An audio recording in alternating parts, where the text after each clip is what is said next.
The screwdriver slipped from Lily's hand and clattered against the metal floor. She muttered under her breath and bent down to pick it up, wiping the grease on her work pants. Around her, the grand arena buzzed with excitement that had nothing to do with maintenance work. Thousands of beings from across the galaxy filled the massive circular structure, their voices creating a sound like rushing water. Lily didn't belong here. Not really. She was supposed to be back at the repair bay, fixing broken equipment like she always did. But her supervisor had called in sick, and someone needed to check the sensor arrays before the ceremony started. So here she was, crouched behind a control panel while history happened around her. The selection ceremony only occurred once every 5 years. War dragons, the living weapons that protected the Galactic Defense Alliance, would choose their riders today. Young dragons, barely 10 years old but already the size of small ships, would walk among the candidates and pick their partners. The bond, once formed, lasted for life. Lily peeked around the panel at the arena floor. Rows of candidates stood at attention, each one representing the best their species had to offer. The Gorth warriors towered over everyone else, their forearms crossed in identical poses of confidence. Next to them, the Cillian scouts seemed to shimmer in and out of visibility, their natural camouflage making them hard to count. The Menthari representatives stood perfectly still, their large eyes unblinking as they used their telepathic abilities to project calm. And there, at the far end, almost hidden from view, stood the 5 human candidates. They looked small compared to everyone else. Humans had only joined the Alliance 50 years ago, and most species still saw them as fragile newcomers. Lily knew those 5 candidates had trained for years to get here. They were Earth's best soldiers, its finest pilots, its most determined warriors. She was none of those things. She fixed broken machines and tried to stay out of the way. A deep horn sounded, vibrating through the arena floor. The crowd fell silent. On the opposite side of the arena, massive doors began to open, groaning under their own weight. Darkness lay beyond them, and from that darkness came the sound of breathing. Heavy, measured, powerful. The first dragon emerged into the light. Its scales were deep blue, almost black, and it moved with the grace of something that had never known fear. The crowd gasped. The dragon's eyes swept across the candidates, ancient and knowing. It walked directly to a Gorth warrior and lowered its head. The warrior reached out, placed his hand on the dragon's snout, and light exploded between them. The bond was made. More dragons followed. Green ones, red ones, silver ones that caught the light like mirrors. Each chose a candidate. Each time light marked the moment of bonding. The ceremony moved with practiced efficiency. The trainers, veteran riders themselves, watched with approval as their methods proved true once again. Lily should have been working. The sensor array still needed calibration, but she couldn't look away. There was something beautiful about it, something that made her chest feel tight. The dragons were magnificent. More than weapons, more than tools. She could see intelligence in their eyes, personality in how they moved. One green dragon seemed playful, almost bouncing as it approached its chosen rider. Another moved with serious dignity, as if the weight of duty pressed on its shoulders. The human candidates still waited. 4 dragons had been selected so far, and none had even glanced at the human section. Lily saw the tightness in their shoulders, the forced calm on their faces. They knew what everyone else knew. Humans were too weak, too emotional, too new. The dragons would choose proven warriors from proven species. Then the doors opened one more time. The arena went quiet again, but this time felt different. Even the air seemed to change. The dragon that emerged was smaller than the others, its scales the color of burnished copper. But something about its bloodline made the veteran trainers lean forward. Lily saw one of them, a massive Gorth named Drell, smile broadly. His own dragon, a legendary champion, had been copper-scaled. This young one came from that same line. Every candidate straightened. This was a prize worth having. A dragon from a champion bloodline could make a career, could change everything. The Gorth warriors shifted their weight, ready to be chosen. The Cillian scouts became fully visible, hoping to catch the dragon's attention. Even the calm Menthari projected waves of desire. The copper dragon walked forward slowly. Its eyes moved across the rows of candidates, considering each one. It paused in front of the Gorth section. Trainer Drell's smile widened. Of course, a champion's descendant would choose a Gorth. It was tradition, but the dragon kept walking. It passed the Cillians without a glance, moved by the Menthari as if they weren't there. continued past species after species, each one more confused than the last. The murmur started small but grew louder. Where was it going? Who would it choose? Lily realized with growing horror that the dragon was walking directly toward her section. Not toward her section. Toward her.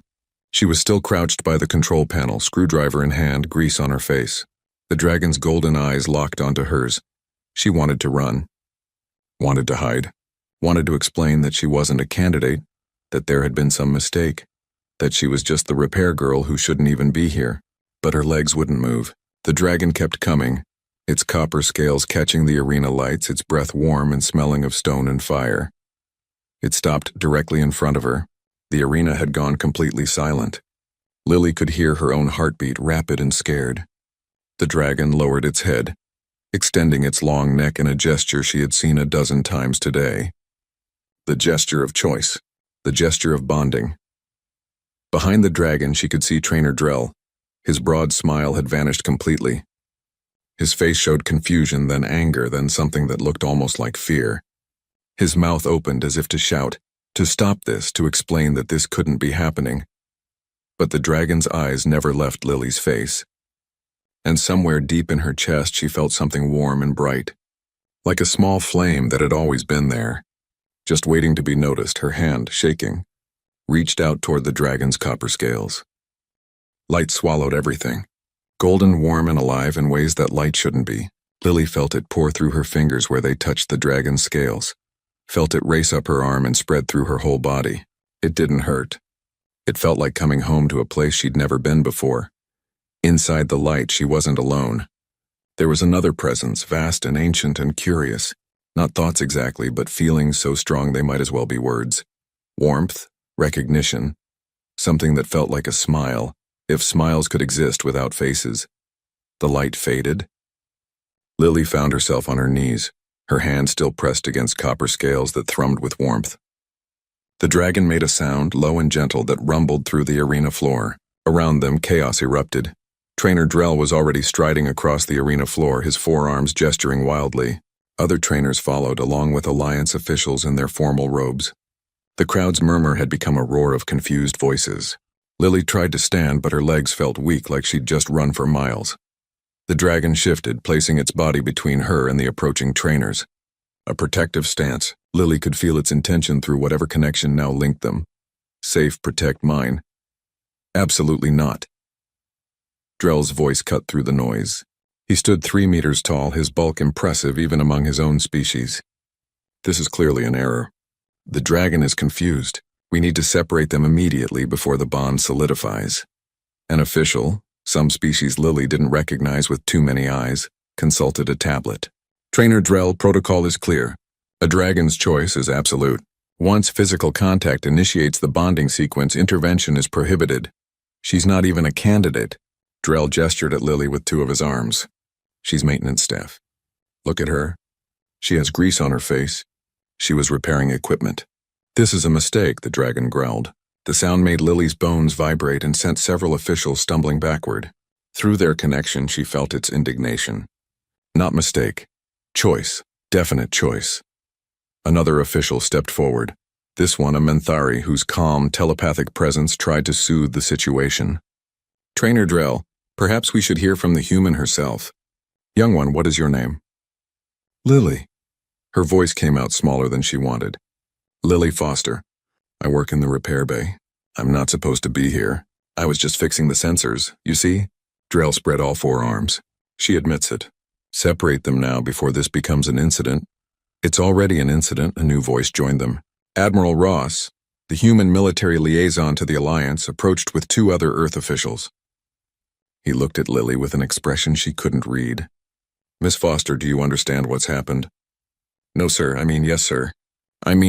Lily took a breath. The dragon chose me. I don't know why. Through their bond, she felt a flicker of amusement from the dragon. Then something else came through, clearer than before. Not words, but meaning. A name, or what passed for a name in dragon terms. Cinder. Small flame that survives when all else goes dark. His name is Cinder, she said quietly.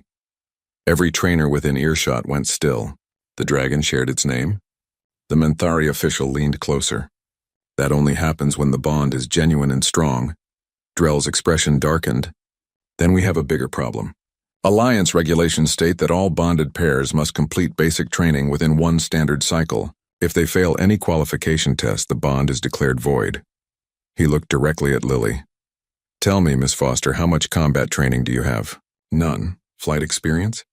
I've been on shuttles. Tactical education? I went to technical school. For repairs. Drell turned to the officials. She'll never pass even the basic tests. Gorath candidates trained for 5 years before selection. Cillian scouts for 7. She has no foundation whatsoever. His voice lowered. This bond will end in failure and disgrace for both of them. The kindest thing would be to void it now. Lily felt Cinder's anger surge through their connection. The dragon reared up, spreading wings that seemed to fill the entire arena. His roar echoed off the walls, primal and furious. The meaning came through crystal clear. No separation, never. Enough! Admiral Ross's voice cut through the tension. Alliance law is clear. The bond stands. Miss Foster will be given the standard training period. One cycle to complete basic qualifications. He looked at Lily, and this time she saw something in his eyes. Sympathy, maybe, or pity. I'm sorry, Lily, I know you didn't sign up for this. But you're Earth's dragon rider now. Our only one. The weight of those words hit her like a physical thing. Earth had sent 5 trained candidates. All had been rejected. Now Earth's representation in the Dragon Corps rested on a repair technician who'd been in the wrong place at the wrong time. I'll fail, she whispered. I don't know how to do any of this. The Admiral's jaw tightened. Then you'll learn. Report to the training complex at first light. Trainer Drell will be your primary instructor. Drell's smile returned, but it held no warmth. Of course. I'll ensure she receives the full standard training regimen. No special considerations. No allowances for human weakness. He looked at Cinder. If she cannot meet the same standards as every other rider, then perhaps this dragon will learn that champions choose champions, not mechanics. The meeting broke up. Officials scattered, already composing reports. The other candidates filed out, some casting curious glances at Lily, others looking relieved they hadn't been chosen by the confused dragon. The human candidates looked worst of all, their years of training invalidated by a girl with a screwdriver. Soon only Lily and Cinder remained in the arena. She sat on the floor, her back against his warm side, trying to understand how her life had just shattered and reformed into something unrecognizable. Through their bond, she felt his steady presence. Calm now, certain. Why me? She asked aloud. I'm nobody. I'm not strong or fast or brave. I fix broken things. Cinder's head swung around, his golden eyes meeting hers. Through their connection came a feeling so strong it was almost words. Not nobody. Different, right? Needed different. Others all same. You different. Different how? But the dragon had no answer for that, or perhaps couldn't express it yet. Their bond was new, raw, barely formed. Communication was still more feeling than meaning. Lily pulled her knees to her chest. In 3 months, she would face tests designed for warriors from warrior species. She would be expected to perform aerial maneuvers at speeds that could kill her. She would compete against candidates who had trained their entire lives, and her instructor clearly wanted her to fail. I can't do this, she said to the empty arena. Cinder shifted, wrapping his tail around her in a gesture that felt like a hug. Through their bond came one last clear feeling before exhaustion dragged her towards sleep. Not alone. Together. Always together. In the trainer's observation room high above the arena floor, Drell stood with his arms crossed, watching the human and dragon below. Another trainer, a Cillian named Swift, materialized beside him. You smiled when the copper dragon entered. Swift said softly, You thought it would choose Gorath like its parent did. Of course it should have. Drell's voice was bitter. That bloodline has produced champions for 10 generations. Now it wastes itself on a human who'll wash out in weeks. Perhaps. Swift flickered slightly, a sign of uncertainty in his species. Or perhaps the dragon sees something we don't. Dragons don't see. They react to strength, to dominance, to proven capability. That girl has none of those things. Drell turned away from the window. She'll fail the first flight test. They always do when the match is wrong. Better it happens quickly than prolonging the inevitable. But as he left, he glanced back one more time at the sleeping girl and the watchful dragon.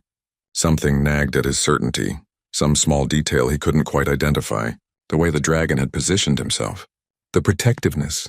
the absolute conviction in his choice. Drell pushed the thought away. He'd been training dragon riders for 30 years. He knew what worked and what didn't. Humans were too soft, too weak, too emotional. The girl would fail, the dragon would be reassigned, and order would be restored. He was sure of it. Almost sure. Mostly sure. Below, in the empty arena, Cinder kept his vigil through the night, his copper scales gleaming in the dim emergency lights. And deep in sleep, Lily dreamed of flying. Lily hit the ground hard enough to knock the wind from her lungs. Pain shot through her shoulder and hip. Above her, Cinder circled with what she could only describe through their bond as worry mixed with frustration. This was the 4th time she'd fallen today, the 4th time in the first week. Around the training field, other dragon rider pairs executed their maneuvers with practiced ease. A Goroth rider stood atop his green dragon's back as it performed barrel rolls. A Cillian scout hung upside down from her dragon's claws during a high-speed dive. Even the newest pairs, bonded just days ago, performed the basic exercises without major incident. Lily struggled to her feet, trying not to limp. The safety harness had caught her before she fell too far, but the automated system's jerking stop hadn't been gentle. Her training suit was designed to protect her, but it couldn't prevent bruises. Again. Trainer Drell's voice boomed across the field. He stood with his arms crossed, his expression carved from stone. The exercise is simple, Foster. Mount, achieve stable flight, execute a standard turn, return to launch position. Every species in the Alliance masters this in their first session. Yes, sir. Lily walked back to where Cinder had landed. Through their bond, she felt his distress. He wanted to help but didn't know how. Neither did she. The problem was obvious. Other riders commanded their dragons through pure force of will. They dominated the bond, pushing their intentions through the connection until the dragon obeyed. Lily had watched them during breaks, had seen how their dragons moved in response to mental commands that felt like orders. She couldn't do it. When she tried to push her will through the bond, it felt wrong, like shouting at a friend. Cinder would respond, but slowly, confused by her unclear intentions. The hesitation threw off their timing. In aerial maneuvers where split-second coordination meant the difference between success and disaster, that hesitation was lethal. Lily climbed onto Cinder's back, settling into the natural depression between his shoulder blades. She wore no saddle, no restraints except the emergency harness. Real riders didn't need them. Real riders bonded so completely with their dragons that they moved as one body. She closed her eyes and tried again, pushed her intention through the bond. Up, fly up. Turn left, return to ground. Simple instructions. Clear commands. Cinder launched into the air, his powerful legs driving them upward. Wind screamed past Lily's face. Her stomach dropped as they climbed. She felt the moment approaching, the turn she needed to signal. Now. Turn now. She pushed the command through the bond. Cinder banked left, but a fraction too late. Lily's weight shifted wrong. She slid sideways, her fingers scrabbling for grip on his scales. The emergency harness activated, magnetic clamps engaging, but the sudden stop made her shoulder wrench painfully. Cinder leveled out, flying smoothly now, but the damage was done. The exercise was failed. Again they landed. Lily dismounted, her legs shaking. Pathetic. Drell walked over, his shadow falling across her. Every other rider can execute basic maneuvers on their first day. You've had a week. A week, and you cannot manage what hatchlings accomplish in hours. I'm trying. Trying is not sufficient. Your bond is weak. Your command's unclear. Your dragon hesitates because you hesitate. Drell's voice hardened. Perhaps the problem is not your training, but your fundamental incompatibility. Humans lack the mental strength for true bonding. Through her connection with Cinder, Lily felt his anger at those words, but she also felt his confusion.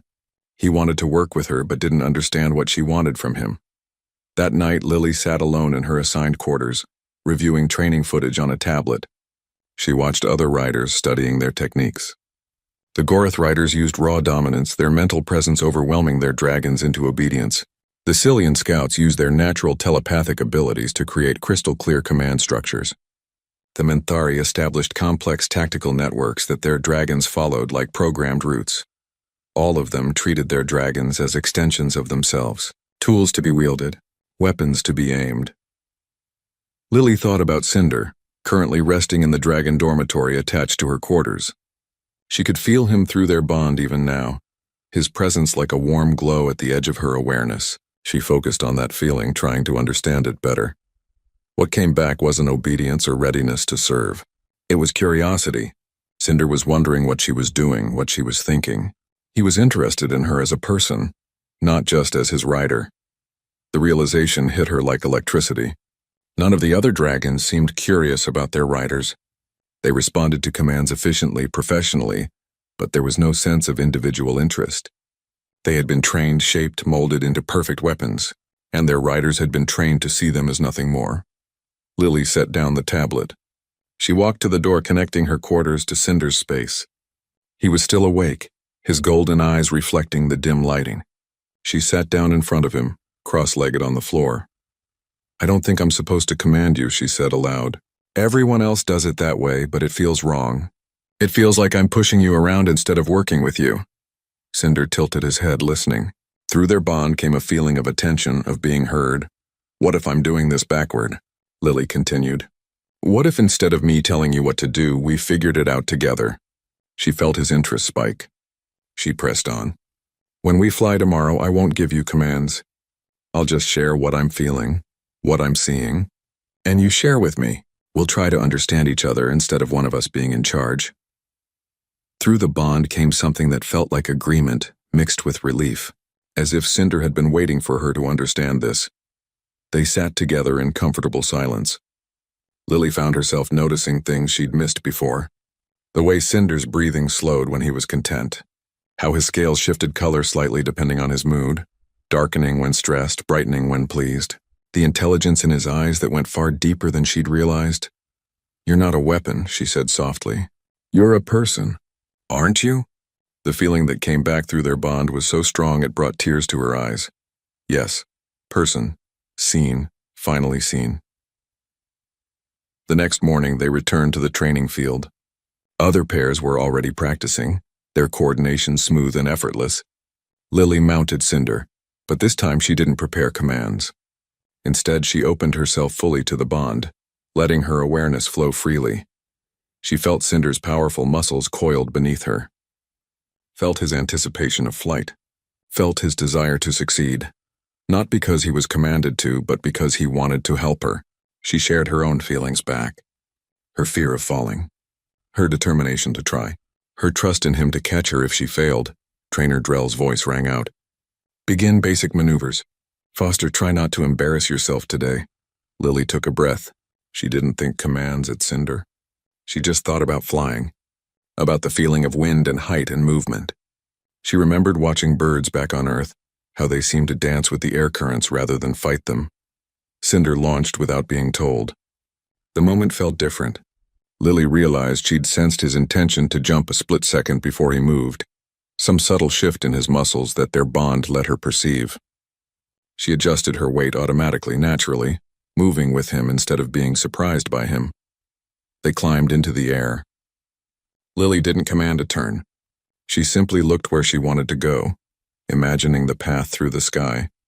Cinder felt her intention and adjusted his flight. It wasn't perfect. They wobbled, overcorrected, wobbled again, but they didn't fail. They completed the turn together, learning with each second how to read each other better. They landed roughly but successfully. Lily was breathing hard, her heart racing, but she was grinning. Through the bond, she felt Cinder's triumphant joy. Drell walked over, his expression neutral. "You completed the exercise, barely. Your form was terrible, your speed inadequate, and your coordination clumsy. But we did it. You did it poorly. Any combat situation would expose these flaws immediately." Drell paused. "However, improvement is improvement. Tomorrow we advance to speed drills. Try to keep up." He walked away. Lily slumped against Cinder's side, exhausted but hopeful. They'd barely passed the simplest exercise. The other riders were already practicing complex combat maneuvers, while she struggled with basic flight. But something had changed. She and Cinder had found a connection that felt right, even if it wasn't what everyone else did. A Cillian rider, the scout named Swift from Lily's first night, flickered into visibility beside her. "That was interesting." "You mean terrible," Lily said. "I mean different." Swift's large eyes blinked slowly. "I have ridden with my dragon for 3 years. We are efficient, coordinated, successful, but I have never felt her curiosity about me. She obeys, but she does not wonder. He looked at Cinder. Your dragon wonders. I saw it in how he moved. He was not obeying commands. He was exploring possibilities with you. Is that bad? I do not know. Swift flickered again. But I find myself curious about what you discover. Perhaps there is more than one way to fly. He vanished, moving to practice with his own dragon. Lily watched him go, then looked up at Cinder. Did you hear that? Someone thinks we might be onto something. Through their bond came warm agreement. Then gently a question. More flying? Try again? Lily's muscles ached and her shoulders still throbbed. But she felt Cinder's eagerness, his desire to keep learning together. Yeah, she said, climbing back onto his back. Let's try again. Together. They launched into the sky, two beings learning to become one. The alarm cut through the morning like a blade. Sharp, urgent repeating. Lily jerked awake in her bunk, heart already racing before her mind fully processed what was happening.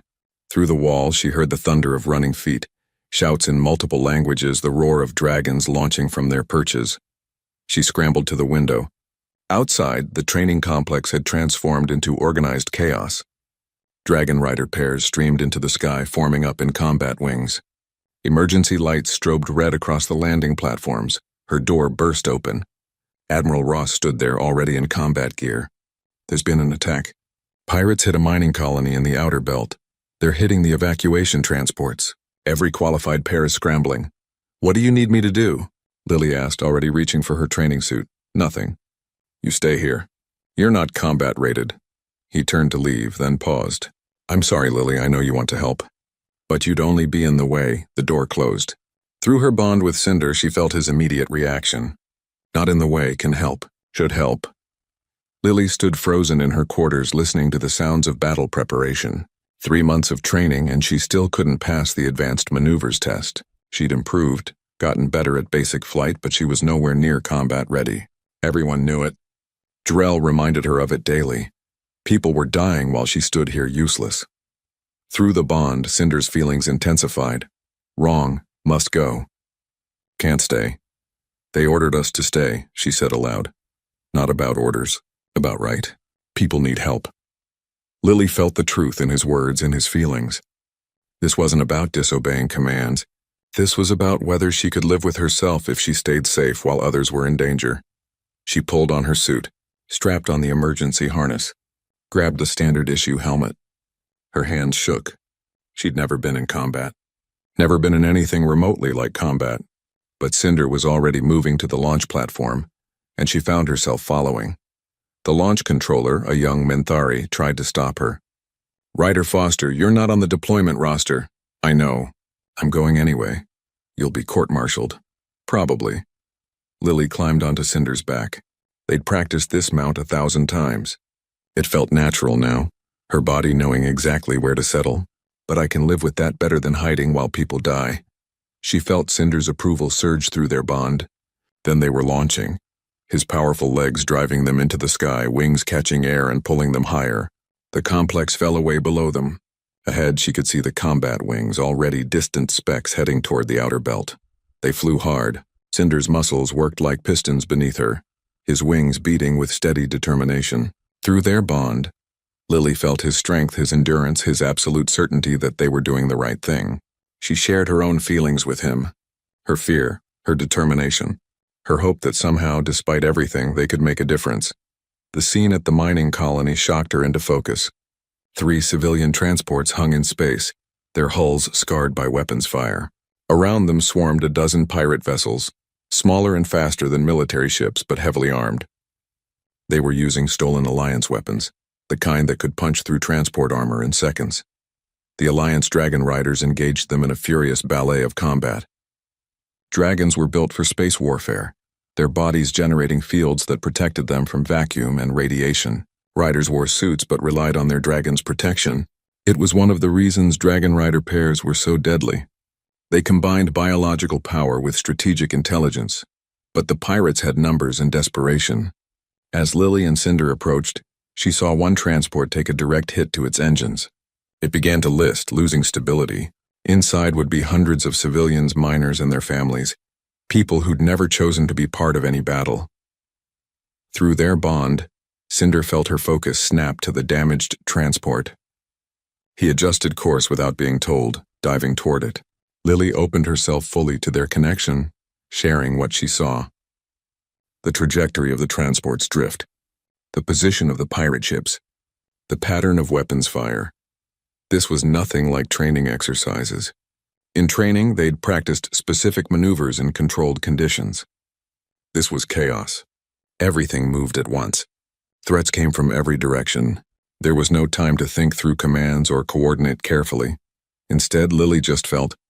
She felt the danger and shared it with Cinder. She felt possible solutions and let him feel them too. He responded not by obeying, but by adding his own understanding. His combat instincts that came from generations of dragon warriors. Together, they created something neither could have done alone. A pirate ship swung toward the damaged transport, weapons charging for a killing shot. Lily saw it, felt the threat, and Cinder was already moving. He didn't wait for commands. He felt her urgency and matched it with his own. They accelerated, diving at an angle no training manual would recommend, and slammed into the pirate ship's flank. The impact rang through Cinder's body and into Lily's bones. The pirate ship spun away, its targeting disrupted. "Foster, what are you doing here?" Drell's voice crackled over the emergency channel. She could see him in the distance, mounted on his massive dark dragon, directing the combat wings. "Helping, sir." "You're not authorized for combat. Return to base immediately." Another pirate ship broke from the main engagement, heading for the transport. Through her bond with Cinder, Lily felt his tactical assessment. Fast ship, armed with puncture missiles. 15 seconds to firing position. "Can't, sir. Bit busy." She closed the channel. She and Cinder moved as one mind. They swept around the transport, placing themselves between it and the attacking pirate. The pirate fired. Missiles streaked toward them, each one capable of crippling a dragon. In training, Lily had learned 17 different evasion patterns. None of them felt right for this moment. Instead, she shared her raw perception with Cinder. "Danger from those points. Need to be anywhere else." Cinder's response was instant. He twisted in space, his body flowing like water, moving through gaps between the missiles that Lily could barely see but somehow felt were there. 2 missiles passed so close she could have touched them. Neither found their target. They closed on the pirate ship. Cinder raked it with his claws, the alloy talons designed to tear through ship armor. The pirate vessel shuddered, atmosphere venting from the gashes. It broke off, retreating to a safer distance. All around them, the battle raged. Lily's tactical training was minimal, but she found herself reading the flow of combat in ways that made sense. She saw where the pirates were coordinating, where they were vulnerable, where Alliance riders were being overwhelmed. Each time she saw something, she shared it with Cinder, and he responded by moving them to where they were needed most. They weren't the strongest pair, weren't the fastest, but they were everywhere, filling gaps, supporting other riders, disrupting pirate formations. Other riders gave commands and their dragons obeyed. Lily and Cinder flowed together, each anticipating the other, each adding their strengths to create something greater than the sum of their parts. A transport began to drift dangerously close to the colony's refinery structure. Collision would destroy both and likely kill everyone on the transport. Lily saw it happening and Cinder was already diving. They positioned themselves against the transport's hull and Cinder began to push. His legs dug into the metal, his wings beat against vacuum, his whole body straining. Through their bond, Lily felt his effort and added her own will to his. "Push, we can do this." Together. The transport's drift slowed, stopped, began to correct. Other dragons joined them, adding their strength. Together, they guided the massive vessel away from collision. The pirates broke off. Their numbers had dwindled and Alliance reinforcements were arriving. They fled into deeper space, leaving the transports battered but intact. The battle was over. Lily slumped against Cinder's back, exhausted. Every muscle ached. Her hands trembled from adrenaline crash. Through their bond, she felt Cinder's matching fatigue. They'd pushed themselves beyond anything they'd done in training. The combat wing regrouped. Drell's voice came over the channel, cold and formal. "All riders return to base for debrief. Foster, you will report directly to Admiral Ross. You are to consider yourself under arrest pending disciplinary hearing." "Yes, sir." Lily had expected this, had accepted it when she made the choice to launch. But as they flew back to the complex, she felt Cinder's contentment through their bond. Proud. Did right thing. Helped people. Whatever punishment came, he had no regrets. Neither did she. The landing platform was crowded with dragons and riders, all being checked for damage by medical teams. Lily dismounted on shaky legs. Admiral Ross stood waiting, his expression unreadable. "That was the stupidest, most reckless stunt I've ever seen," he said quietly. "Yes, sir." "You directly disobeyed orders, endangered yourself, engaged in combat without authorization." He paused. "You also saved that transport. The pilots estimate another 30 seconds and they would have lost hull integrity. 347 civilians would have died." Lily said nothing. What could she say? There will be a hearing. The Alliance takes unauthorized combat deployment seriously. Ross looked past her at Cinder. "But before that, Trainer Drell has requested to speak with you. He's waiting in the briefing room." The walk to the briefing room felt like walking to her execution. Lily expected rage. Expected to be told she'd failed, that she'd proved humans were too reckless for dragon riding, that she'd be stripped of her bond and sent home in disgrace. Drell stood alone in the briefing room, his forearms crossed, his expression carved from granite. Swift stood beside him, the Cillian scout materializing as Lily entered. "Sit," Drell commanded. Lily sat. She kept her back straight, meeting his eyes. If this was the end, she'd face it with what dignity she had left. Drell was silent for a long moment. Then slowly, he said, "I watched your combat performance. I reviewed the tactical logs. I interviewed riders you supported. Sir, I know I wasn't authorized." "Be quiet." He leaned forward. "You and that dragon performed maneuvers that should have been impossible. Your coordination was at 94% efficiency. Do you understand what that means?" Lily shook her head. "The average efficiency for trained rider pairs is 65%. Elite pairs reach 75%. The absolute best pairs, veterans with decades of experience, sometimes hit 85% in perfect conditions." Drell's voice was strange, something she couldn't identify in it. "You have 3 months of training and you hit 94% in active combat." Swift spoke up. "We need to understand how you did this, because if it can be replicated, it changes everything we know about dragon riding." Lily looked between them. "I don't command him.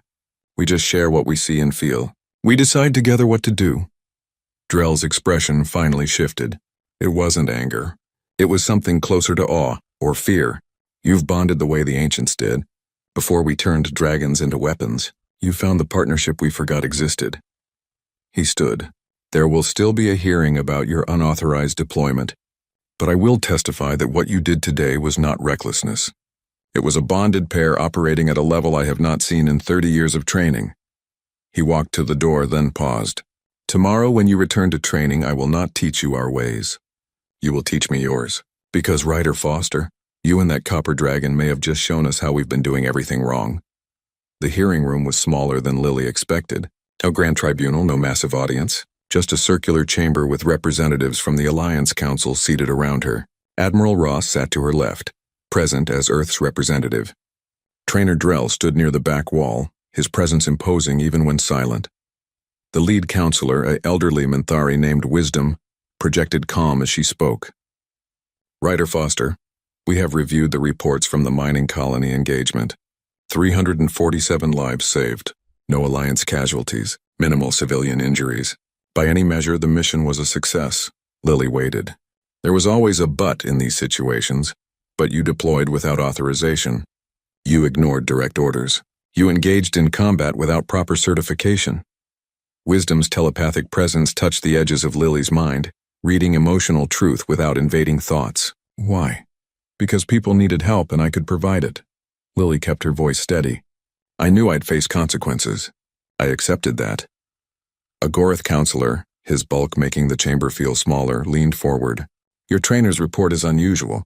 He claims you achieved 94% bond efficiency. Such numbers are unheard of for a rider with only 3 months of training." "I don't know what that means, sir. I just fly with my dragon." "How do you fly with your dragon?" Wisdom asked. "Describe your method." Lily struggled to find words. "I don't command Cinder. We share what we see and feel. When we fly, we're both making decisions together. He knows things about flight and combat that I don't. I know things about tactics and patterns that he doesn't. We combine what we both know."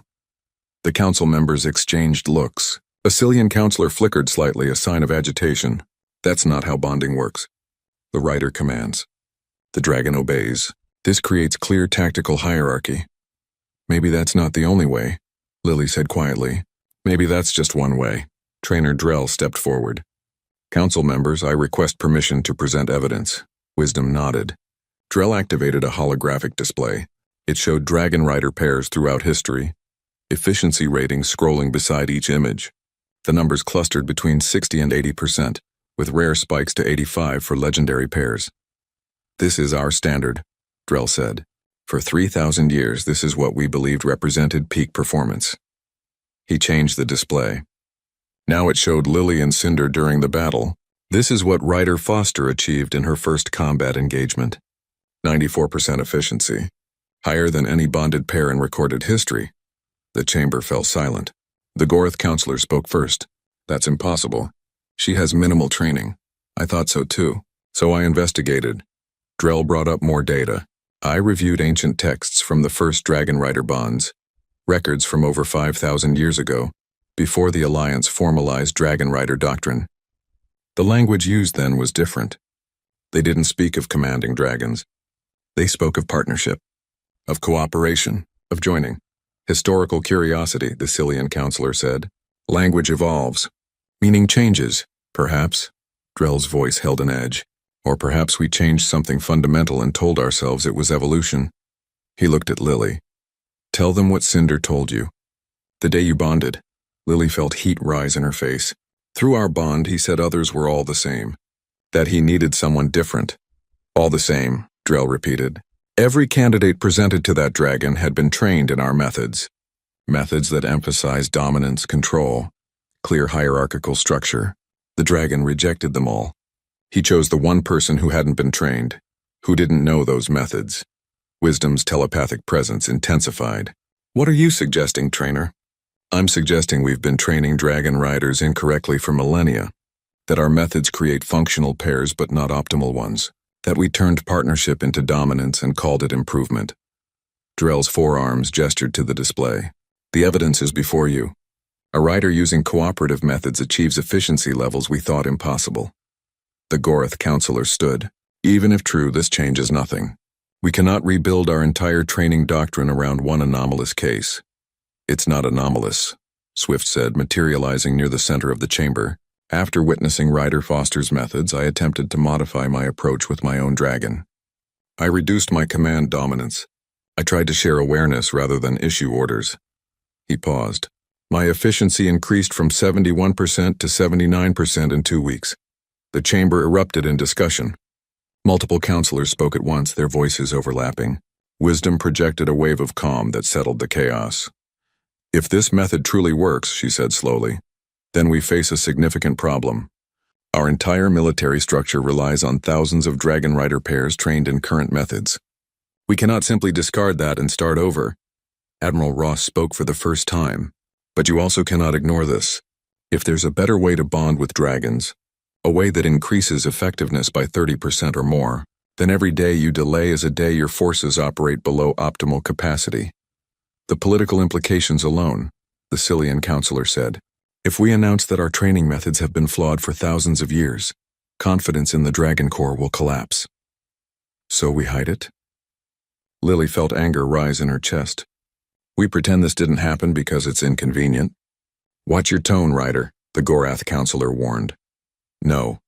Lily stood. "You brought me here to explain what happened." "I'm explaining. Cinder is a person, not a weapon. He has thoughts and feelings and opinions. When I treat him as a partner instead of a tool, we work better together. That's not complicated. That's not some ancient mystery. That's just basic respect." Through her bond with Cinder, currently waiting outside the chamber, she felt his fierce agreement. "Truth. Say truth." "The dragons know," she continued. "Cinder told me he was waiting. Waiting for someone who would see him as more than a weapon. What if he's not the only one? What if there are dragons right now bonded to riders who could perform better if their riders just treated them as equals?" Wisdom's telepathic presence touched Lily again, reading deeper. "You care about the dragons more than the politics. Yes, even if it costs you this bond? Even if the Alliance decides you're too dangerous to keep? Wisdom's ancient eyes held Lily's gaze. Because that is one option before us. Void your bond, suppress this information, maintain current doctrine. Lily felt her heart clench. Losing Cinder would be like losing part of herself. But she thought about all the other dragons being dominated and controlled when they could be partners. If that's what you decide, I can't stop you. But it would be wrong. Drell spoke again. Council, there's one more thing you should know. After the battle, 3 unbonded dragons approached me. They refused to participate in the next selection ceremony unless the candidates are trained in Ryder Foster's methods. The chamber went silent again. Unbonded dragons refusing selection was unheard of. Dragons were valuable, rare. Every unbonded dragon represented lost military capability. Are you saying the dragons themselves are rebelling? The Goroth counselor asked. I'm saying the dragons have been waiting for us to remember what bonding was supposed to be. Drell looked at Lily. She reminded them. Now they want what she has with Cinder. Wisdom was silent for a long time. Her telepathic presence swept the room, touching each counselor, reading reactions and thoughts. Finally, she spoke. This council cannot make a decision of this magnitude alone. We will present our findings to the full Alliance Council, but in the meantime, I propose a compromise. She turned to Lily. Ryder Foster, you will be assigned to study and document your methods. You will work with Trainer Drell to develop a training protocol. This protocol will be tested with volunteer pairs. If results match your effectiveness, we will expand the program. And if traditional forces resist? The Cillian counselor asked. Then they resist. But we cannot ignore evidence. Change is difficult, but necessary change is inevitable. Wisdom's projection carried finality. Ryder Foster, you are cleared of all charges related to unauthorized deployment. Your actions saved lives. However, you are now assigned a new duty. You will become our first instructor in what we will call cooperative bonding. I'm not qualified to teach, Lily protested. I barely know what I'm doing. You know more than any of us, Drell said. I have trained riders for 30 years. I thought I knew everything. You showed me I knew nothing important. The council dismissed them. Outside the chamber, Cinder waited, his copper scales bright in the corridor lights. Lily ran to him, pressing her face against his warm neck. Through their bond, she felt his pride and love. They want me to teach others, she told him. They want to change how dragon riding works. Good. Change needed. Too long, wrong way. Admiral Ross approached. You know what this means? You're not just Earth's only dragon rider anymore. You're the face of a revolution. There will be resistance. Traditional riders won't want to change. Politicians will fight to maintain power structures. This won't be easy. Nothing's been easy since Cinder chose me, Lily said. But it's been right. Swift materialized beside them. I would like to be your first student. My dragon and I have bonded for years, but I realize now we barely know each other. I would like to truly meet her. More riders approached. Young ones mostly, but some veterans too. Each one asking to learn. Each one willing to question what they'd been taught. Drell watched from a distance. When the crowd finally dispersed, he approached Lily. I was wrong about you. About humans. About everything. You were teaching what you were taught, Lily said. You didn't know there was another way. I smiled when that copper dragon entered the selection, Drell said quietly. I thought I knew exactly what would happen. I thought I understood everything about dragons and bonding. He looked at Cinder. Thank you for proving me wrong. That night, Lily sat with Cinder under the stars visible through the training complex dome. Through their bond, she felt his contentment, but also his concern. Change hard. Many resist. Dangerous. I know, she said. But we can't go back. We've shown there's a better way. We have to keep going forward. Together. Always together. Always, Lily agreed. She thought about the future. Teaching others. Changing millennia of doctrine. Facing resistance from those who benefited from the old ways. It was overwhelming. But she wasn't alone. She had Cinder. And now she had others willing to learn. Change would come slowly, one bond at a time. But it would come.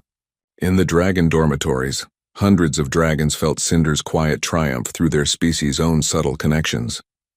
The small flame of change had been lit. Now it would spread, growing stronger with each new partnership, each rider who learned to see their dragon as something more than a weapon. The revolution had begun, not with violence or force, but with respect, understanding, and the simple radical act of treating another being as an equal. 6 months had changed everything. Lily stood on the observation platform overlooking the new training facility, watching a dozen dragon rider pairs practice cooperative maneuvers. Below her, a Goroth rider named Stone executed a complex spiral with his emerald dragon, their movements synchronized in ways that would have been impossible under the old training methods. Beside them, a young Menthari worked with her silver dragon, both beings sharing awareness so completely they seemed to move as one organism. The transformation hadn't been smooth. Traditional trainers fought against the new methods. Senior riders claimed decades of experience meant nothing if the Alliance threw out established doctrine. Political factions within the Alliance Council battled over whether cooperative bonding represented evolution or dangerous instability. But the results spoke louder than politics. Every pair that switched to cooperative methods showed immediate efficiency improvements. Some gained 5%, others 20 or more. The unbonded dragons that had refused selection now participated eagerly, choosing riders who approached them as partners rather than tools. Admiral Ross joined Lily on the platform. The council vote is tomorrow. They'll decide whether to make cooperative bonding the official Alliance doctrine. Lily watched Stone and his dragon bank through a turn that would have been impossible 6 months ago. What do you think will happen? Honestly, I think they'll approve it. The evidence is overwhelming, but there will be conditions, compromises. The old guard won't surrender completely. Ross paused. There's something else. Commander Drell wants to see you. He said it's important. Lily found Drell in the archives, surrounded by holographic displays of ancient texts. He looked tired, his forearms hanging loose instead of crossed in his typical stance. Ryder Foster, thank you for coming. You found something. Everything. Drell gestured at the displays. I've spent 6 months researching the history of Dragon Rider bonds, going back to the very beginning before the Alliance, before formal training protocols existed. His voice held wonder. It's all here. The original bonds were exactly what you discovered. Partnership, cooperation, mutual respect. Dragons chose riders who saw them as equals. What happened? Why did it change? War. Drell brought up images of ancient conflicts. 5,000 years ago, the galaxy faced a crisis, an invasion force that threatened every civilization.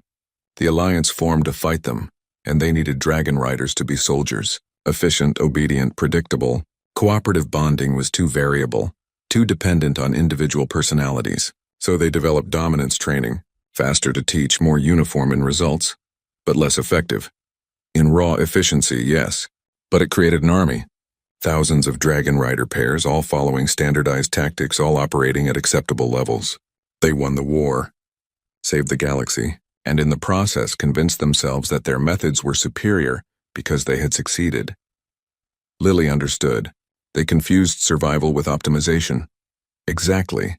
They built an entire culture around these emergency methods, then forgot they were ever emergency methods at all. Generations of riders learned dominance bonding and believed it was the only way. The true history was lost, buried under layers of military doctrine.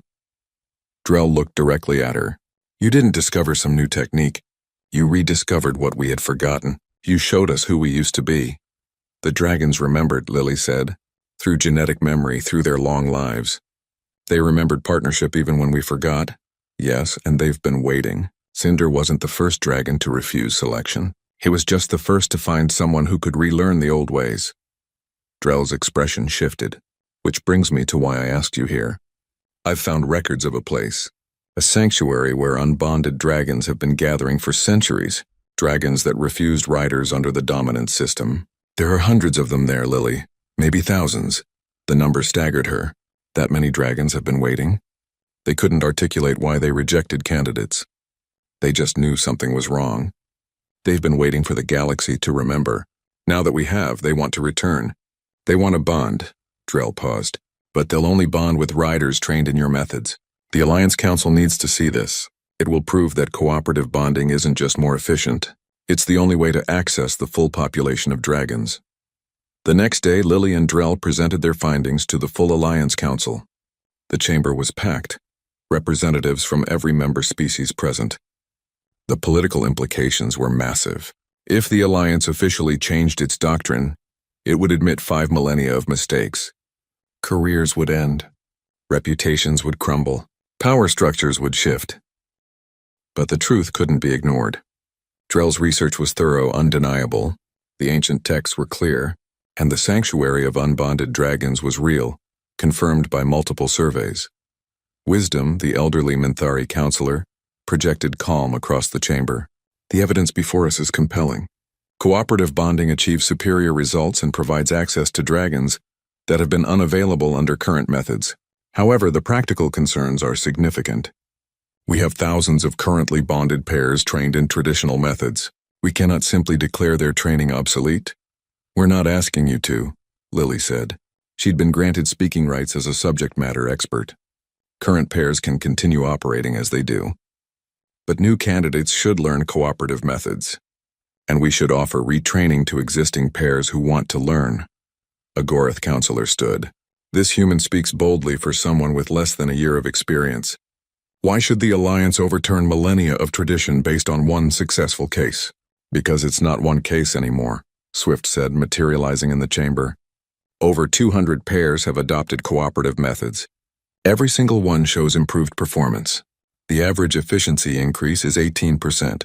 Some pairs have improved by over 30%. My own efficiency increased by 23%, Drell added, and I have ridden with my dragon for 35 years. We thought we knew each other perfectly. We were wrong. Cooperative bonding showed us we had barely begun to understand each other. Admiral Ross stood. Earth supports full adoption of cooperative bonding as Alliance standard doctrine. But we recognize this requires transition time.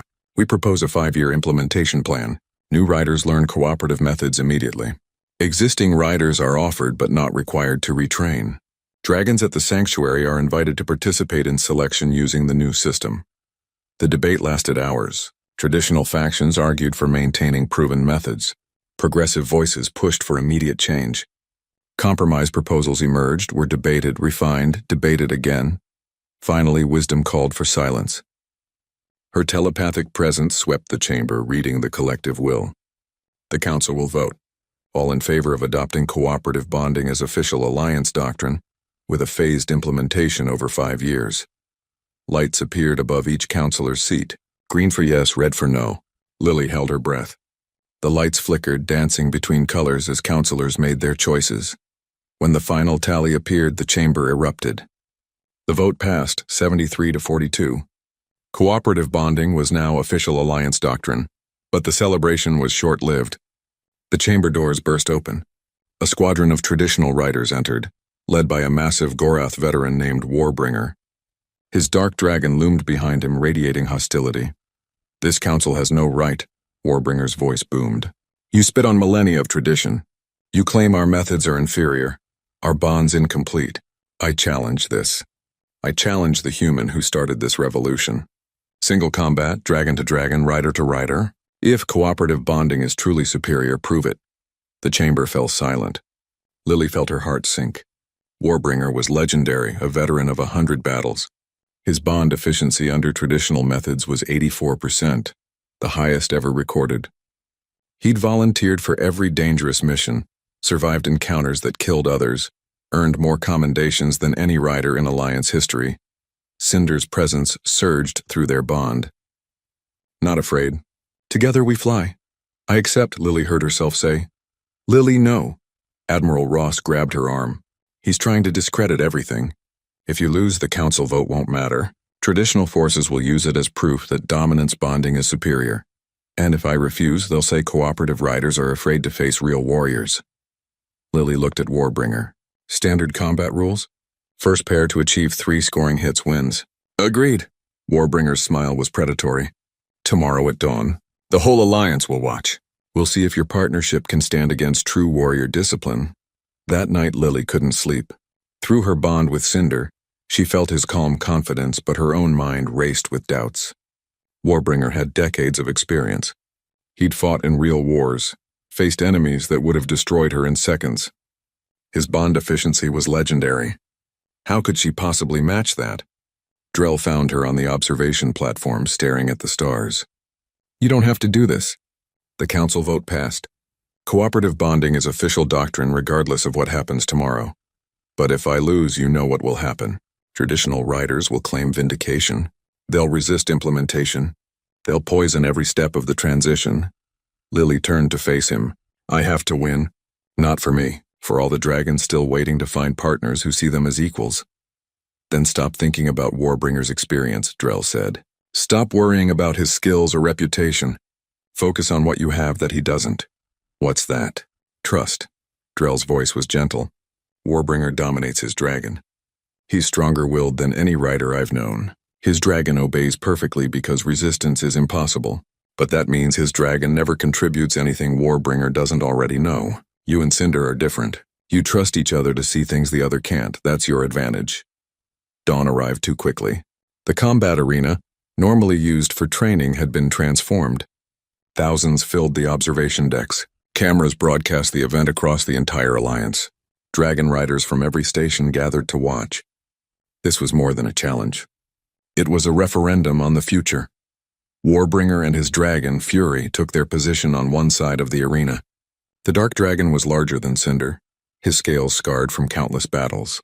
His eyes showed no warmth, no personality, only perfect obedience to his rider's will.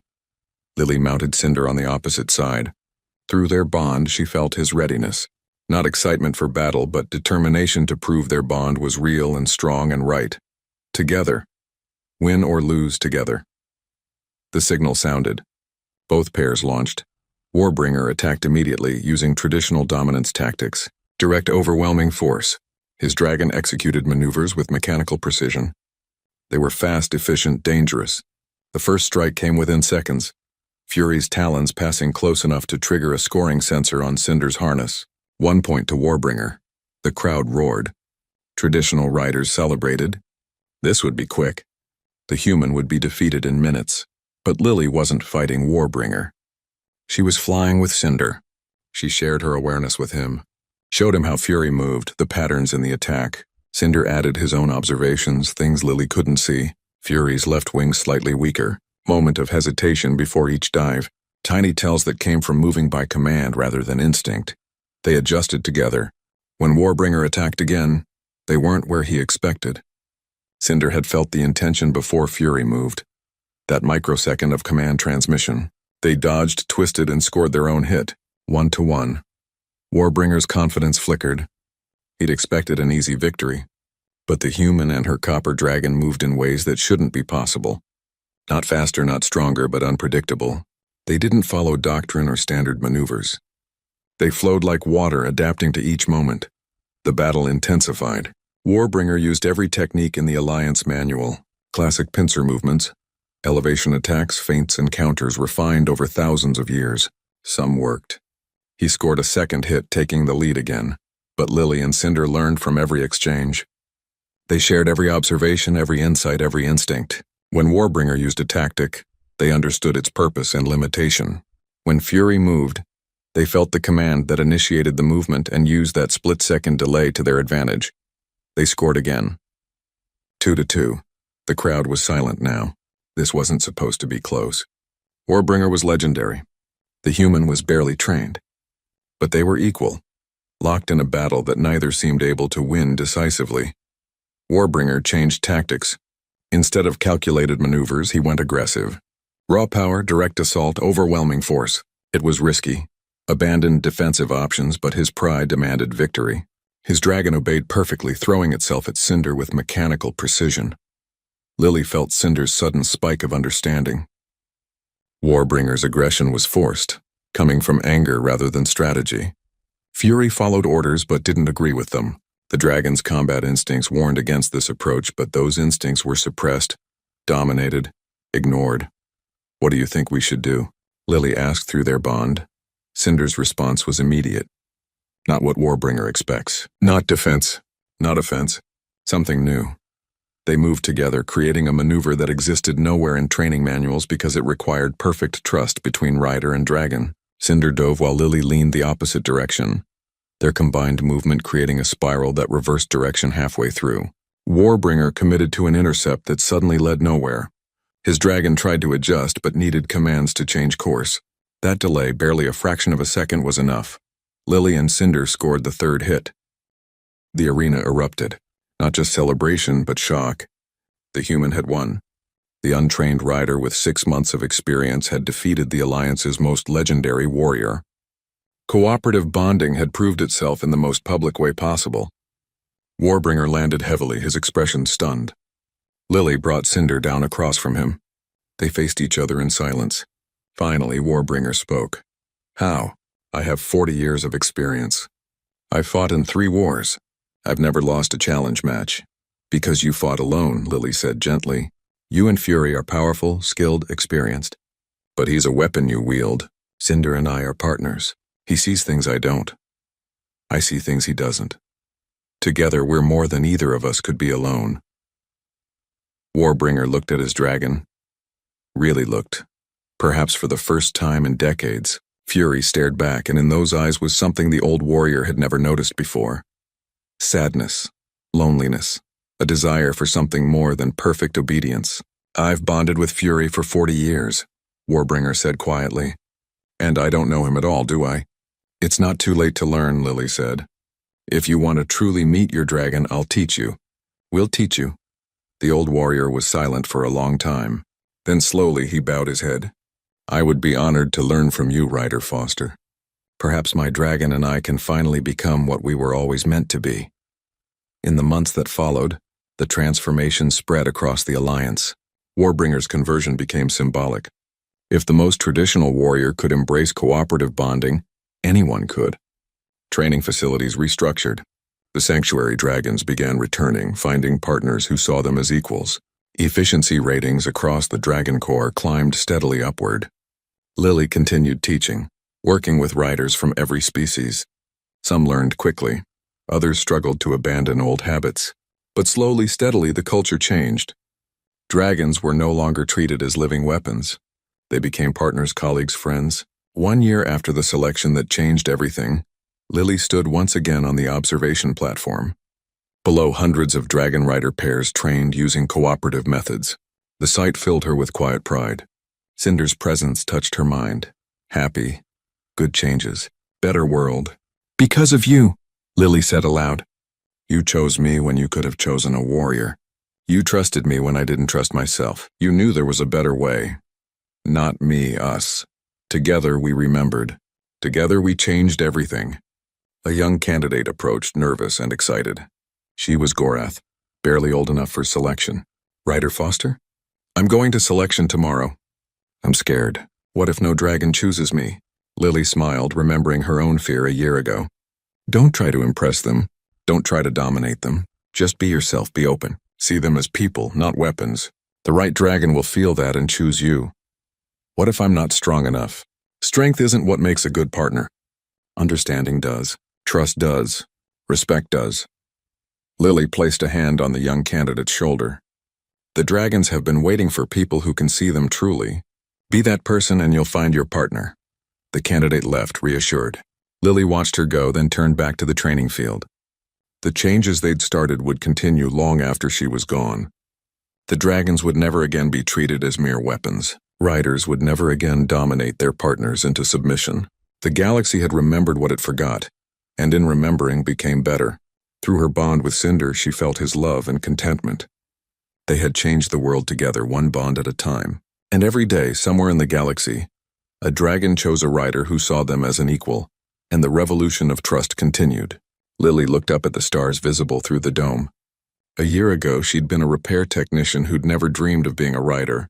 Now she'd helped transform how an entire galaxy understood partnership and respect, not through strength or force or dominance, through trust, through understanding, through the simple revolutionary act of seeing another being as an equal and choosing to walk beside them rather than commanding them to follow. That was humanity's gift to the galaxy, not physical strength, not advanced technology, but the capacity to recognize personhood in others and honor it, to build bridges instead of hierarchies, to partner instead of dominate. Cinder shifted beside her, his copper scales catching the light. Through their bond came a wordless question. What next? Lily smiled. The sanctuary dragons were returning. New riders were learning. The alliance had changed. But there was always more work to do. More pairs to train. More understanding to build. More dragons waiting to find partners who would see them truly. Next, she said aloud, reaching out to rest her hand on his warm scales. Next, we keep flying. We keep teaching. We keep showing everyone that there's always a better way if you're willing to look for it together. Together, Cinder agreed, and the feeling that came through their bond was pure contentment. Always together, far across the galaxy in the ancient sanctuary, an old dragon lifted his head.